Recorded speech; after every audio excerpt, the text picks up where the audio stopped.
Liberalisation के अंदर बेटा इंडस्ट्रियल सेक्टर रिफॉर्म्स के बाद जो नेक्स्ट रिफॉर्म्स है वो है financial sector reforms. Financial sector मतलब बैंकिंग की दुनिया से रिलेटेड सारे रिफॉर्म्स हुए 1991 में।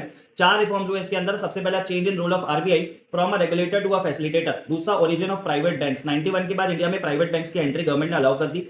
थर्ड, फॉरेन इन्वेस्टमेंट की लिमिट बढ़ा दी, तो increase in foreign investment up to 74%। बाहर के लोग इंडिया के बैंक्स में इन्वेस्ट कर सकते थे। और लास्ट है ease in expansion process. Government ने बोला बैंक्स को कि अगर if you fulfil a certain criteria तो आप अपनी ब्रांचेस ओपन कर सकते हो अलग अलग जगह पे, बार बार हमसे पूछने की जरूरत नहीं। ये 4 रिफॉर्म्स हो गए फाइनेंशियल सेक्टर के अंदर। नेक्स्ट तुम्हारे टैक्स रिफॉर्म्स है। टैक्स में 2 डायरेक्ट टैक्सेस और इंडायरेक्ट टैक्सेस। यहाँ पे 3 रिफॉर्म्स आए हैं। पहला रेशनलाइजेशन ऑफ डायरेक्ट टैक्सेस, जिसमें गवर्नमेंट ने डायरेक्ट टैक्स के रेट्स कम कर दिए। दूसरा रिफॉर्म्स इन इंडायरेक्ट टैक्सेस, कुछ ना कुछ उस टाइम इंडायरेक्ट टैक्स में भी रिफॉर्म्स आए। और तीसरा सिंप्लीफिकेशन कर दिया प्रोसीजर, ताकि ज्यादा से ज्यादा जनता जो है हमारे देश की वो टैक्स इजीली पे कर सके। तो टैक्स में 3 रिफॉर्म्स आपको याद रखने। नेक्स्ट आता है बेटा फॉरेन एक्सचेंज रिफॉर्म्स। मात्र 2 रिफॉर्म है इसके अंदर। सबसे पहला डिवैल्यूएशन ऑफ रुपी।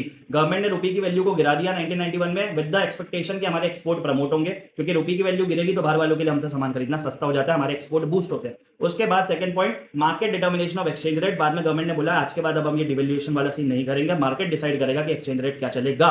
और लास्ट आपके रिफॉर्म्स आते हैं बेटा trade and investment policy reforms. इसके लिए आपको याद रखना इंपोर्ट सब्स्टिट्यूशन की पॉलिसी जो पहले गवर्नमेंट ने इंप्लीमेंट की थी, उसमें टैरिफ्स कोटास वगैरह लगाए हुए थे, तो अब उन चीजों को गवर्नमेंट ने यहाँ पे रिमूव कर दिया। तो 4 पॉइंट्स बनते हैं ट्रेड एंड इन्वेस्टमेंट पॉलिसी में। सबसे पहला removal of quantitative restriction, that is quota. Quota को गवर्नमेंट ने रिमूव कर दिया। दूसरा रिमूवल ऑफ एक्सपोर्ट ड्यूटी। आप अगर गुड्स इंडिया के बाहर एक्सपोर्ट करते हो आज की डेट में तो वो ड्यूटी फ्री है, 1 भी रुपए टैक्स पे करने की जरूरत नहीं है। तीसरा है reduction in import duties. And fourth point है आपका ईज इन लाइसेंसिंग सिस्टम। जो लाइसेंसिंग लेने की प्रोसेस है गवर्नमेंट ने इजी कर दी कि इंपोर्ट एक्सपोर्ट करोगे तो आपको इजीली लाइसेंस मिल जाएगा। That's it. 2 वीडियोस के अंदर आपका पूरा लिबरलाइजेशन के सारे रिफॉर्म्स कंप्लीट हो गए बेटा। आप इन वीडियोस को 2-4 बार अगर देखेंगे तो एग्जाम में कभी भी लिबरलाइजेशन के रिफॉर्म्स आप नहीं भूलोगे, मेरी गारंटी है। तो इस रील को सेव कीजिए, ज्यादा से ज्यादा अपने फ्रेंड्स के साथ शेयर कीजिए। Thank you.